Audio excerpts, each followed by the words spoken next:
நீங்கள் பார்த்துக் கொண்டிருப்பது உங்கள் விஜய்.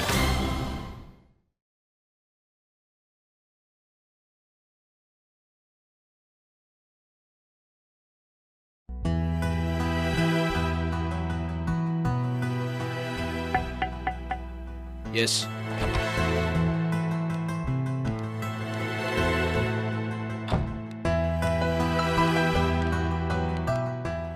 சார் 12 o'clock மீட்டிங் சொல்லியிருந்தீங்க.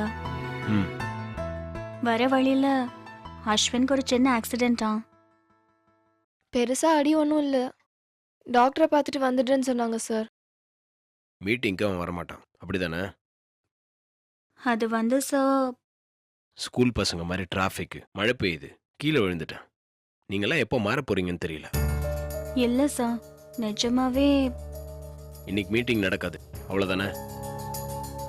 மீட்டிங் மத்தியானம் போஸ்ட்போன் பண்ணிக்கலாமா சார்? ஓ, அதே உங்கள் வசதிக்கு ஏற்ற மாதிரி ஷெட்யூல் பண்ணிக்கிறீங்க. இல்லை சார். இப்போ என்ன பண்ணுறது சார்? வேற என்ன பண்ண முடியும்? கூட வேலை செய்கிறவனுக்கு ஆக்சிடென்ட்னு சொல்கிறோம். இந்த ஆள் கொஞ்சம் கூட அக்கறையாக இல்லாமல் மீட்டிங் நடக்கலன்னு கவலைப்படுறான். இவெல்லாம் ஒரு மனுஷனா? அப்படிதான் நினைக்கிறீங்க? அப்படியெல்லாம் இல்லை சார். உங்கள் இடத்துல நான் இருந்திருந்தாலும் இப்படி தான் யோசிச்சிருப்பேன். அதே தானே நீங்களும் யோசிக்கிறீங்க? நாங்கெல்லாம் அப்படி யோசிக்க மாட்டோம் சார். அப்போ நான் மோசமானவன்றீங்களா? அப்படி இல்லை சார். நீங்கள் யாராவது மோசமான பாஸ் கிட்ட ஒர்க் பண்ணியிருப்பீங்க, அதனால அப்படி யோசிச்சிருப்பீங்க. நான் நல்ல பாஸ் கிட்ட ஒர்க் பண்ணுறேன், அதனால அப்படி யோசிக்கிறது இல்லை சார். உங்களெல்லாம் வச்சுக்கிட்டு என்ன பண்றதுன்னு தெரியல. S, come in.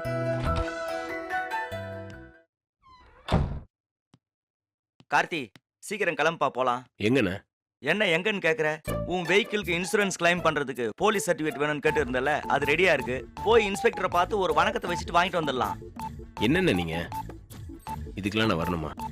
நீங்களே பார்த்து வாங்கிட்டு வர முடியாதா? எப்பா, அந்த இன்ஸ்பெக்டர் ஒரு தங்க பதக்க சிவாஜியா, சம்பந்தப்பட்ட ஆளே நேர்ல வந்தா தான் சர்டிபிகேட் தர முடியும்னு சொல்லிட்டாரு. இத பார், அவர் வேற ரொம்ப பிஸி. கரெக்டா 12 to 1 வெயிட் பண்ண சொல்லியிருக்கேன். வா, போய் சர்டிபிகேட் வாங்கிட்டு வந்துடலாம். ஆஃபீஸ் டைம்ல எப்படின்னு? இந்த பிரச்சனைய விஸ்வநாதன் சாருக்கு மெயில் அனுப்பி பர்மிஷன் கேட்டிருக்கேன். இத பார், அப்படியே பர்மிஷன் தரலனாலும் பரவாயில்ல, போயிட்டு வந்துடலாம், தப்பே இல்ல.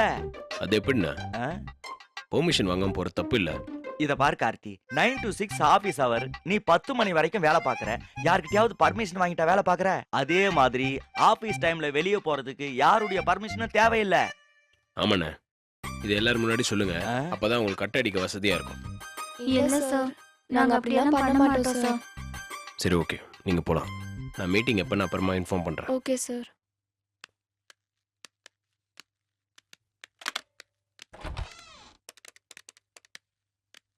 சந்தோஷ், கான்ஃபரன்ஸ் ரூம் வேணும்னு கேட்டிருந்தீங்களா? என் மீட்டிங் கொஞ்சம் போஸ்ட்போன் ஆகுது, நீங்கள் யூஸ் பண்ணிக்கோங்க. ஓகே, வாங்கின போகலாம். சீக்கிரம் வாப்பா, டைம் ஆகுது.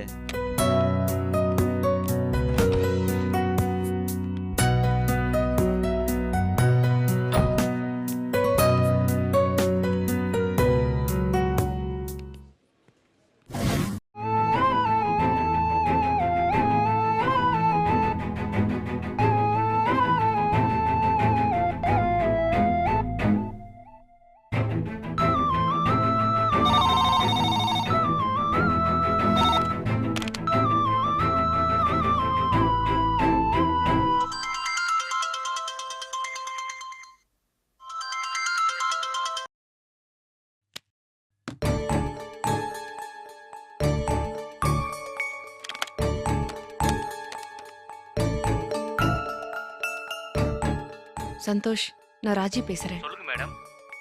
எனக்கு ஒரு 2 hours கான்ஃபரன்ஸ் ரூம் தேவை. ஃப்ரீயா இருக்கா? ஃப்ரீயா தான் இருக்கு மேடம், நீங்க யூஸ் பண்ணிக்கங்க. சரி, தேங்க்யூ.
எங்க போயிருப்பா?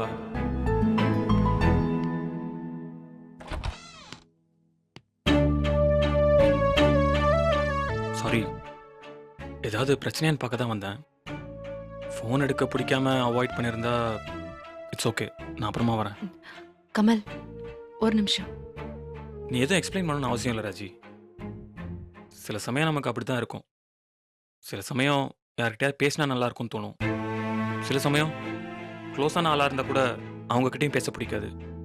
தனியாக இருந்தால் பெட்டராக இருக்கும்னு தோணும்.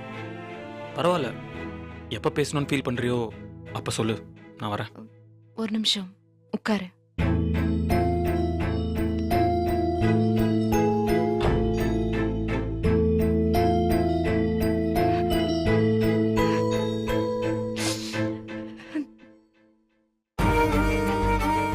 என்னாச்சு?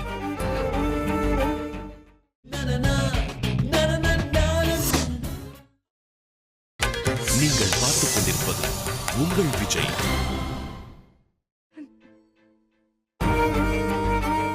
என்னாச்சு?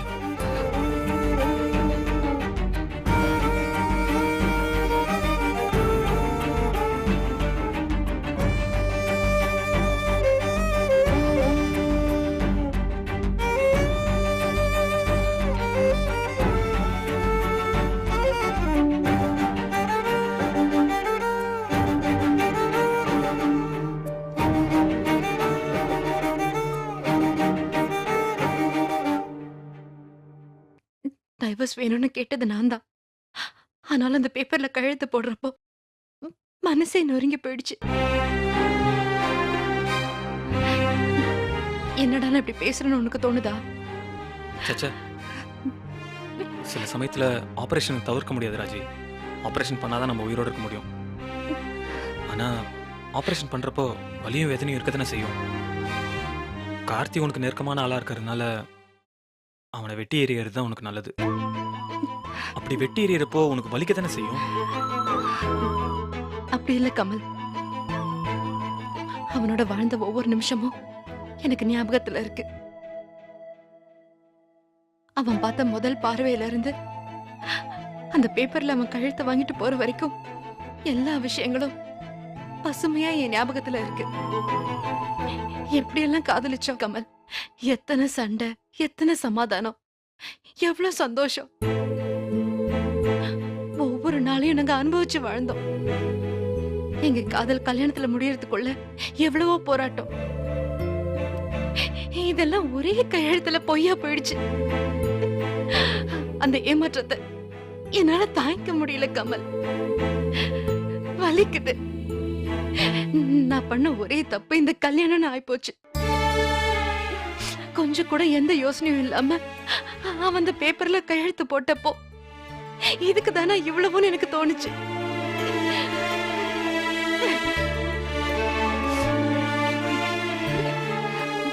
சாரி கமல், நான் முன்னாடி அழக்கூடாதுன்னு நினைச்சேன். இது சம்பந்தமா நான் பேசினா நான் அழுதுருவேன்னு எனக்கே தெரியும்.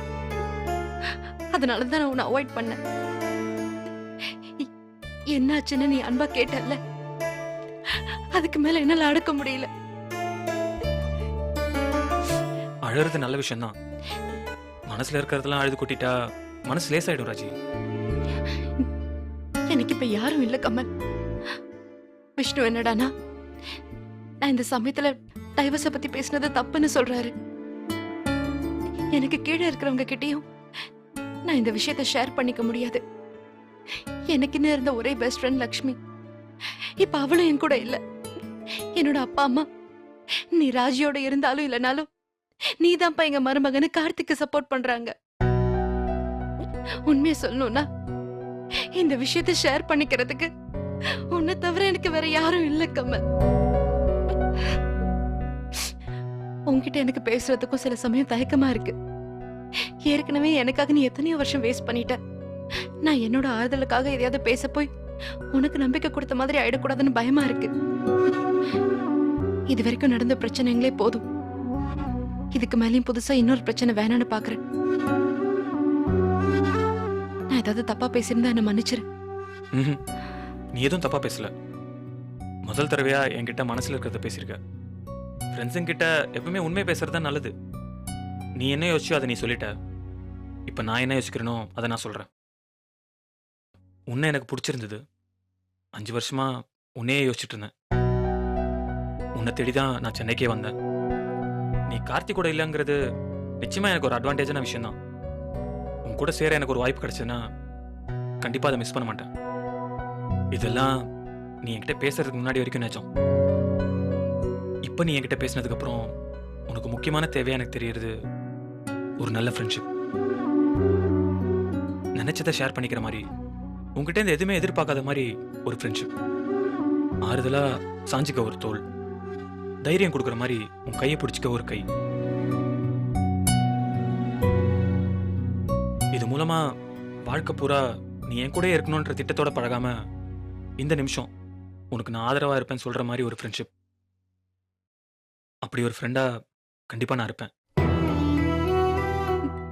நான் உன்கிட்ட இருந்து எதுவும் எதிர்பார்க்க மாட்டேன், எதிர்பார்க்கவும் இல்லை. நான் யோசிக்கிறதுலாம் நடக்கலாம், நடக்காமலும் போகலாம், எப்படி வேணா இருந்துட்டு போட்டோம். அதெல்லாம் தூக்கி போட்டுரு. நான் உனக்கு ஒரு நல்ல ஃப்ரெண்டா இருப்பேன். நீ நினைக்கிறத நினைக்கிற மாதிரி ஷேர் பண்ணிக்கிற அளவுக்கு ஒரு நல்ல ஃப்ரெண்டா இருப்பேன். இதுக்கு பின்னாடி எந்த உள்நோக்கமும் இல்லை, ஜஸ்ட் அ ஃப்ரெண்ட். நீ என்ன நம்பலாம் Raji. You can count on me. நீ என்ன நம்பு ராஜி.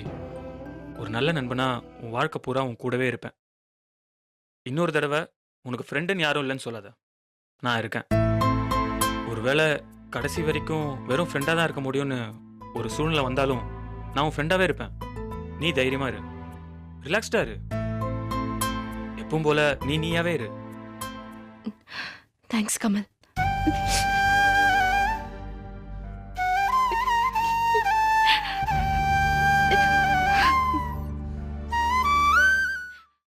ஏ சாந்தினி, ம் பாஸ் எப்படியும் திரும்பி வரத்துக்கு 1 hour ஆகும்ல? எதுக்கு கேட்குற? இல்ல, பாஸ் திரும்பி வரத்துக்குள்ள அவரோட ரூமை சர்ச் போடலாமா? எதுக்கு? என்ன நீ கேள்வி மேல கேள்வி கேட்டுக்கிட்டே இருக்க? இங்க பாரு, ராஜு கிட்ட கையெழுத்து வாங்கின டைவர்ஸ் பேப்பரை பாஸ் இன்னும் லாயர் கிட்ட சப்மிட் பண்ணலன்னு நினைக்கிறேன். அது உள்ளதான் இருக்கும். இருந்துட்டு போட்டோம், அப்புறம் என்ன? இதுக்கு முன்னாடி நீ டிவோர்ஸ் பேப்பர் எல்லாம் சினிமால தானே பாத்திருப்ப, நேர்ல பாத்திருக்கியா? இல்ல. உனக்கு பார்க்கணும்னு ஆசை இல்லையா? இருக்கு, ஆனா அதுக்காக அடுத்தவங்க அப்ளிகேஷன்ல பார்க்கறது ரொம்ப தப்பாச்சே. நீ இருக்க பாரு, சான்ஸ் கிடைக்கும் போது யூஸ் பண்ணணும், புரியுதா? வா, நைஸா போய் பார்த்துட்டு வந்துடுவோம். ம் வேணாம்ப்பா, எனக்கு பயமா இருக்கு. எதுக்கு பயப்படுற? பின்ன பாஸ் இல்லாதப்போ அவர் ரூம்குள்ளே போகிறது தப்பில்லையா? அதுவும் இல்லாமல் அந்த பேப்பர்ஸ் எல்லாம் அவர் எங்கே வச்சிருக்காருன்னு உனக்கு எப்படி தெரியும்? இதெல்லாம் ஒரு விஷயமா? கபோர்டு, ட்ராயர்னு எல்லா இடத்துலயும் தேடி பார்த்தா கிடைக்க போகுது. தேடி பார்க்கணுமா? ஐயோ வேணாம்ப்பா, நான் வரல.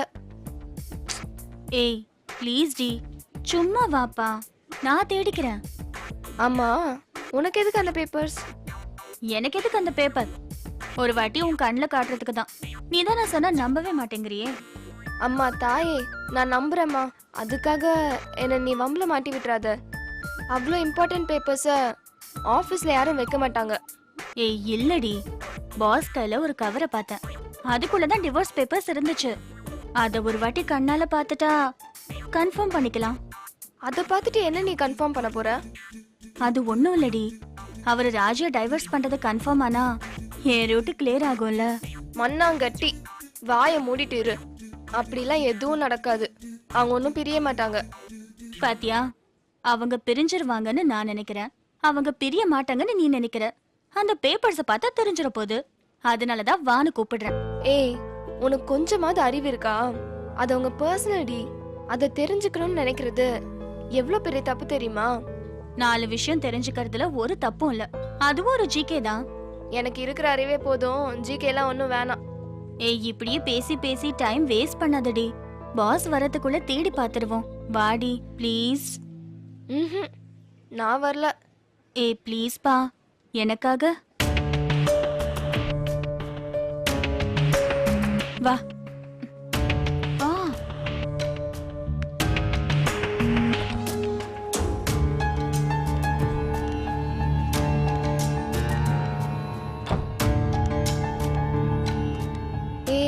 எனக்கு பயமா இருக்குடி. இன்னும் தேடவே ஆரம்பிக்கல அதுக்குள்ள பயமா இருக்குன்னு சொல்ற? திடீர்னு சார் வந்துட்டா அசிங்கமாயிடும். அதெல்லாம் சார் இப்போதைக்கெல்லாம் வர மாட்டாரு. வெளிய போறோம்னு நாம முன்னாடி தானே பேசிட்டு இருந்தாங்க. கண்டிப்பா வர லேட் ஆகும். அதுக்குள்ள தேடி பார்க்கலாம். ஏய் வேணாண்டி. சும்மா தொண பேசாம யாராவது வராங்களான்னு பாரு.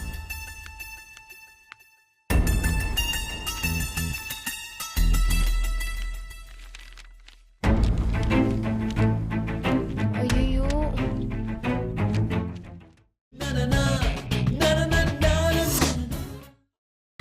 நீங்கள் பார்த்துக் கொண்டிருப்பது உங்கள் விஜய். கார்த்தி 1000 ரூபாய் பணம் வச்சிருக்கல, எதுக்குண்ணே? என்னப்பா இப்படி கேக்குற? கொடுக்கணும்ல. ஸ்டேஷன்ல கொடுக்கணுமா? சொல்லவே இல்லையே நீங்க. அட என்னப்பா நீ, ஆன் த டேபிள்ல வேலை நடக்கணும்னா அண்டர் த டேபிள்ல கில்மாவை தட்டி தானே ஆகணும். என்னண்ணே, அவர் ஏதோ தங்கப்பதக்கம் சிவாஜின்னு அப்படி இப்படின்னு பில்டப் கொடுத்தீங்க. ஆமாப்பா, கேட்டு வாங்கும், நல்ல நாமளே கொடுக்கணும். இதுதான் அவங்க 2 பேருக்குள்ள இருக்கிற வித்தியாசம்.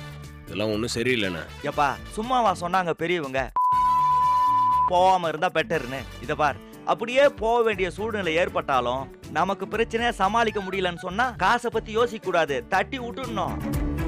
சரி, நீங்க வாங்க போய் பார்ப்போம். கார்த்தி, அங்க வந்து நீ நீதி நேர்மை நியாயம்னு பேசி என்ன கெட்டவனாக்கிடாதப்பா. எல்லாம் என் டயனு. வாங்க போவோம். ஏன்பா இந்த address proof, ID proof, license, இந்த ஒரிஜினல்லாம் எடுத்துக்கிட்டியா? இதெல்லாம் சொல்லவே இல்லையேண்ணே. அதான் இப்ப சொல்லிட்டேனப்பா. அதான் காசு கொடுக்குறோம்லண்ணே, அப்புறம் எதுக்கு இதெல்லாம்? இத பார், அதெல்லாம் இருக்க போய் தான் 1000 ரூபாய் இல்லனா 10,000 ரூபாய் ஆகும். பரவாயில்லையா? சரிண்ணா, நான் போய் ரூம்ல இருந்து எடுத்துட்டு வரேன். நீங்க போய் பார்க்கிங்ல வெயிட் பண்ணுங்க. சீக்கிரமா வாப்பா. சரிண்ணா. ஏய் வேணாண்டி. பாரு.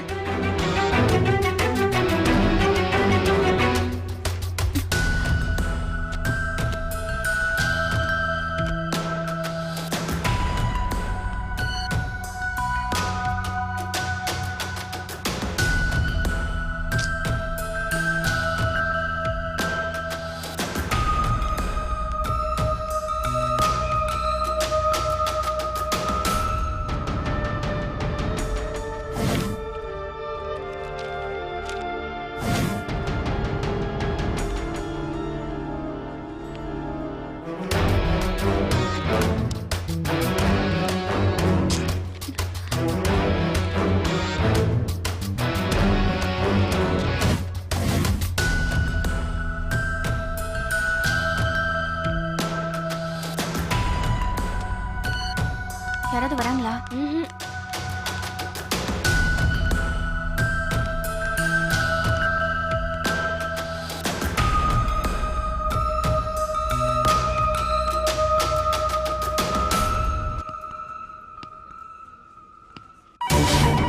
ஐயோ ஏய்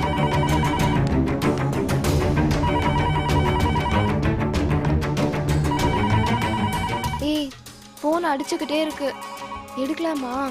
லூசா நீ? எடுத்தா மாட்டிப்போம். அப்படியே விடு. யாராவது வர போறாங்கடி. யாரும் வர மாட்டாங்க. நீ போய் அங்க நின்னு பாரு.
பயமா இருக்குடி. சும்மா இருக்கியா? ஆ, ம்ஹும். ஐயோ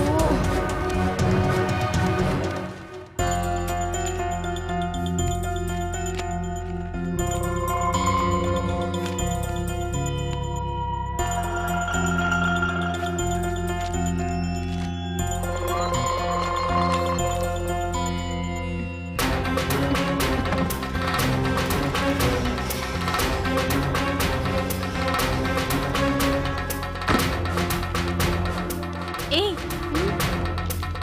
பாத்தியா, கிடைச்சிருச்சு. எதுக்கு போய் பயப்படுற?